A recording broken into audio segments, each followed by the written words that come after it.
Marcus Harlow stepped off the shuttle and felt the floor beneath him hum, not in a mechanical sense, but as if the very tiles were alive, aware of his weight and presence. The alien capital sprawled around him, its structures bending physics like it was nothing. Spiraling towers that arched into the sky at impossible angles, some hovering a meter above the ground while others pulsed faintly, glowing with colors Marcus didn't even have names for. Hover drones zipped past, trailing tiny ribbons of light like cosmic fireflies, occasionally bumping into each other with apologetic chirps. One of them almost clipped Marcus on the shoulder, prompting him to wave his arms like a flailing conductor. "Sorry, I swear I'm not a traffic hazard," he muttered, half expecting the drone to apologize back. It didn't. Of course it didn't. He adjusted his uniform, which suddenly felt comically inadequate in the face of this city that seemed designed to make humans feel like awkward toddlers on stilts. Every step Marcus took seemed magnified, echoing across invisible halls, making him hyper-aware of the stories he had heard about the alien queen, the tales of her sharp mind, ruthless diplomacy, and the unsettling precision with which she could read any visitor's intentions. He swallowed, trying to project confidence, though his stomach did an alarming somersault in zero gravity, or at least what felt like zero gravity inside a building, whose floors seemed to bend the laws of motion, and then he saw her. She stood near the end of a hallway that shimmered as if it were made of liquid light, robes floating around her in a gentle swirl. Her skin glimmered like molten silver, and the long ears arched gracefully from her head, twitching in rhythm with some invisible pulse. Her eyes, emerald and amber mixed in a pattern that Marcus couldn't name, locked onto him immediately, and the effect was disorienting. It wasn't anger or menace. It was sharp perception, the kind that made him want to hide his socks under the table. Marcus stepped closer, reminding himself he was a diplomat, not a coward hiding in a shuttle.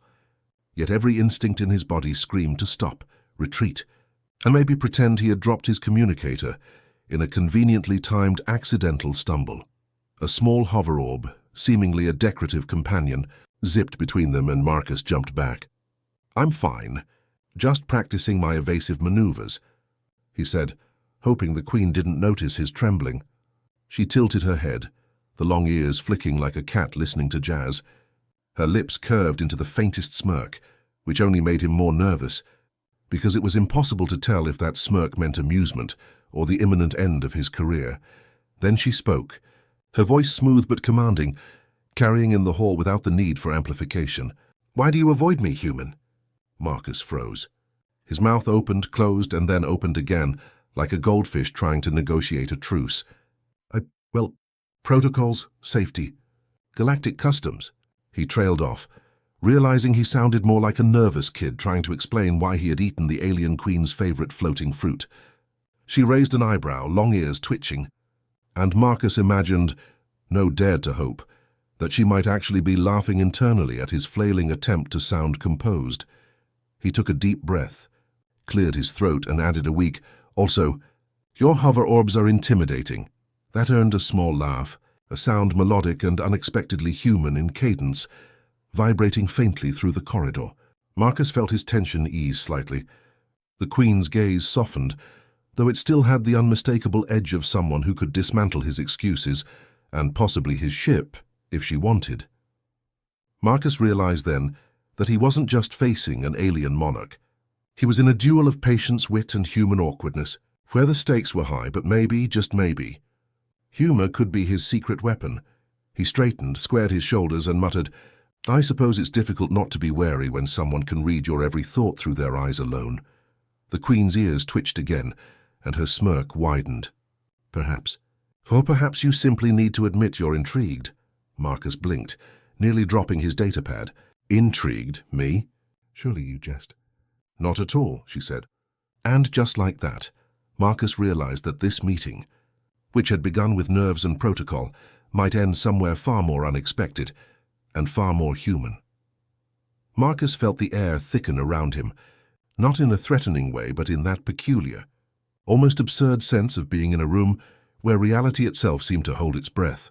The queen floated slightly above the ground as if gravity had forgotten her entirely, robes drifting like liquid metal, long ears swaying in perfect rhythm with some invisible music. Marcus tried to appear confident, but each of his steps felt like a broadcast to her, an open window into his hesitation. He cleared his throat. "I suppose I could be accused of being overly cautious," he said, the words sounding far too formal even to his own ears. "Or maybe I'm just practicing my best diplomatic evasion techniques." The Queen arched one elegant eyebrow. "Evasion techniques?" she asked, her voice like a melody in low gravity. "Do they involve tripping over hover drones, spilling drinks on visiting dignitaries, or making awkward jokes that fail to land?" Her ears twitched, a delicate gesture that Marcus, in a flash of unhelpful imagination, pictured as tiny satellite dishes recalibrating to his nervous signals. Marcus nearly laughed outright at the mental image, but managed to cough politely instead. "Only occasionally," he admitted, forcing a grin. "Mostly on Fridays."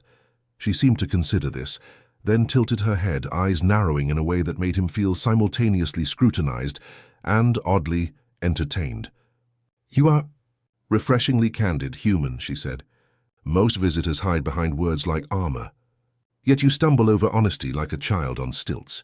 Marcus chuckled, imagining an actual child teetering on stilts across the alien capital, narrowly missing a floating cafe. "I prefer honesty," he said, "even if it's occasionally awkward. Saves everyone the trouble of deciphering my facial expressions, which I've been told are alarmingly expressive." The Queen's ears twitched again, and a soft hum of amusement vibrated through the room. "Then we shall test this theory," she said, stepping closer, robes shimmering with every movement. "Tell me something about your species, something not in the manuals, something uniquely human." Marcus hesitated. He could give the standard diplomatic speech about creativity, resilience, or innovation, but that felt safe, dull. Instead, he leaned forward slightly, lowering his voice like sharing a cosmic secret. "We get ridiculously attached to inanimate objects," he said. "The human can spend years talking to a chair, naming it, imagining it has opinions. Sometimes we even apologize to it for moving it." The Queen's eyes widened, in what could only be described as astonishment, mixed with genuine amusement. "You talk to furniture?" she asked, disbelief threaded through the words. "Not just furniture," Marcus said, encouraged by her reaction. "My hoverboard, my coffee machine. I've been known to plead with my toaster to treat me kindly in the mornings. They don't always listen, but we humans persist." For the first time, the Queen laughed, a soft musical sound that resonated in the hall and made one of the hovering drones wobble dangerously before righting itself. Marcus realized he was laughing too, the tension unspooling as if humor were a universal antidote.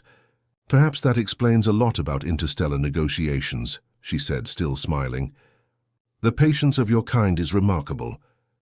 The conversation deepened as they traded observations, questions, and small confessions.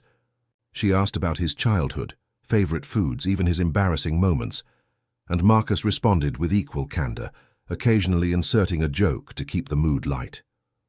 At one point, he admitted to getting lost in the shuttle station, only to find himself in a storage room for alien uniforms shaped like floating jellyfish.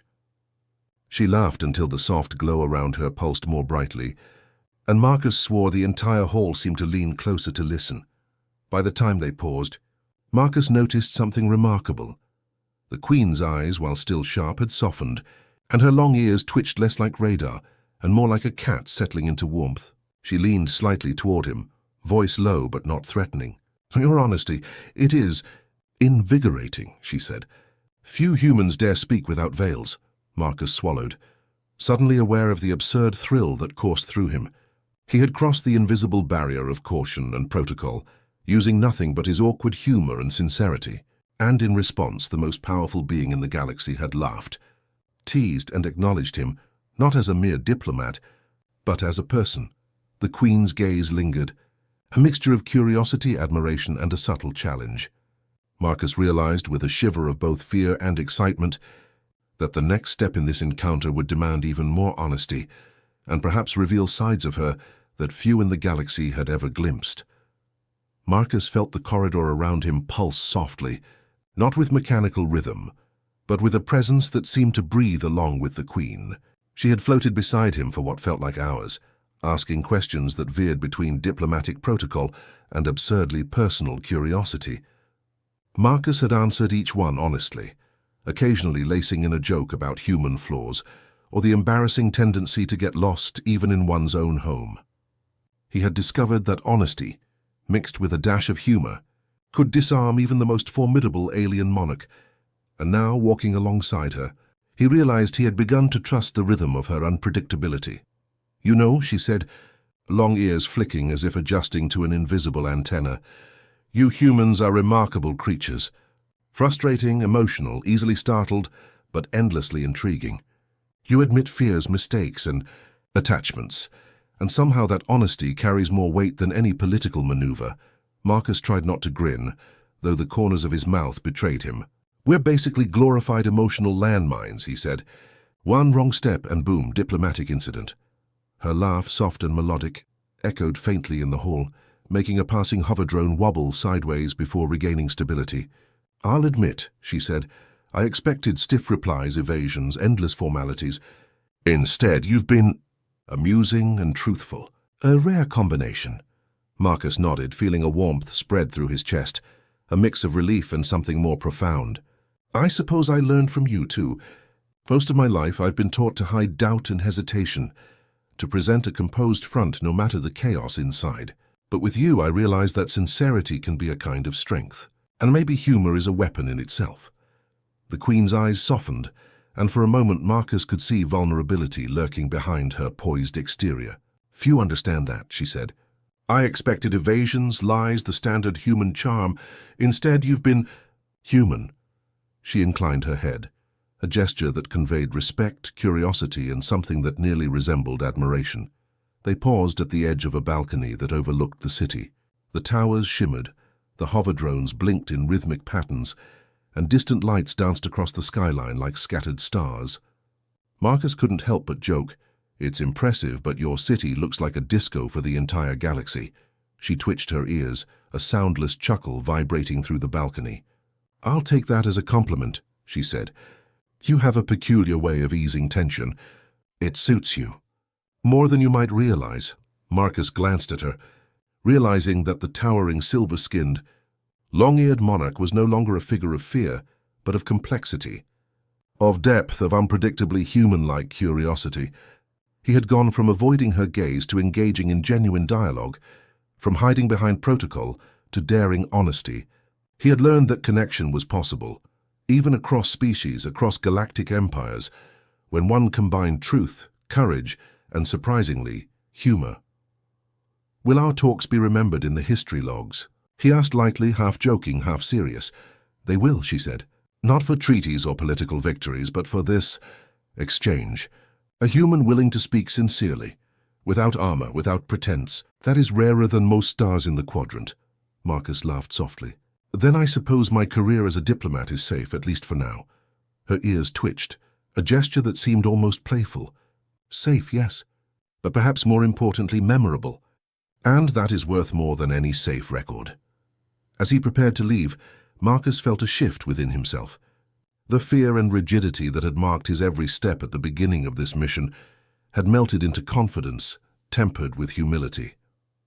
He understood now that diplomacy wasn't only about rules and procedures, it was about connection, trust, and the courage to be human in front of beings who could easily crush you with a glance. "Human," she said softly, almost as an afterthought. "Do not underestimate what sincerity can achieve, even across galaxies." Marcus smiled, a real unguarded smile. "Neither do I," he said. And for the first time he felt that he hadn't just survived this encounter. He had grown, understood, and perhaps even changed the galaxy a little, simply by being honest and, against all odds, human.